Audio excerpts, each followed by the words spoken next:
খুবই খারাপ লাগছিল শরীর। আর বাইরে বেরিয়ে দেখি আজকে ভয়ঙ্কর রোদ। আরো কিছু কথা নয় বলিতে মোরে।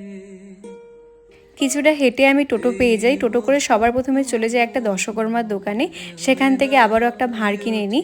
গত বছরের তুলনায় আমি এবছর একটা বড় ভাঁড় কিনি, কারণ ওটা ছোটো থাকার কারণে লাস্টের দিকে আমার একটু অসুবিধা হয়েছিল পয়সা ফেলতে। তাই এই বছর একটা বড় ভাঁড় নিয়েছি এবং তার সাথে গণেশ বাবার জন্য সুন্দর দেখে একটা মালা কিনে নিই। তারপরেই চলে যায় পালবাড়িতে। আর এই পালবাড়িতে তোমাদের সবারই ভীষণ চেনা, কারণ এখান থেকে আমার বাড়ির মা যায়। আর আজকে আমার স্টুডিওর গণেশ বাবা এখান থেকেই যাচ্ছে।